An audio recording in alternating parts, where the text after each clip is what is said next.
Okay, ayun. So hello mga boss, magandang araw sa inyo. Welcome back again na naman sa ating channel sa bagong video tutorial na naman. So hindi pa rin tayo makapag-vlog doon sa favorite spot natin gawa ng ayan, makulimlim. So nag-uulan pa rin dito sa amin. Bali ngayong araw, meron nga lang pala akong share sa inyo na napakalaking tulong.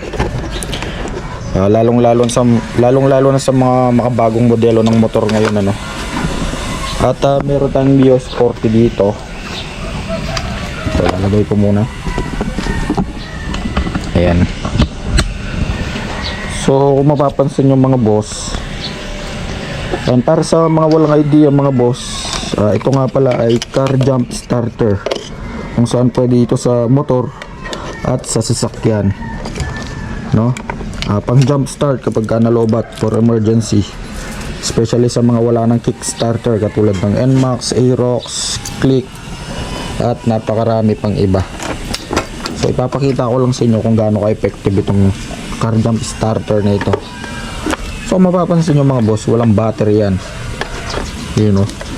so walang battery. So under yan, gamit lang ang kickstart. Pero yun nga, tulad nga ng sabi ko, effective ito sa mga walang kickstart na motor. So ikaklamp lang natin yung positive terminal niya dito sa negative. So black to black, red to red. So yun lang naman yun. Tapos meron siyang switch dito sa gilid. Ayan.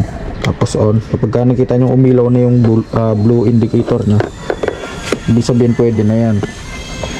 Tapos kunin lang natin yung susi. Susaksak natin yung susi. Yan. So functional na yan mga boss. Pagkatapos pwede na natin start yan.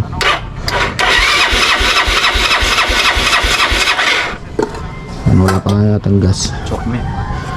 So meron naman. Yan mga boss. So ganun lang yun, na-under naman to. So nagpapachok lang. Bali napakalaking tulong nga pala nito, itong car jump starter na to.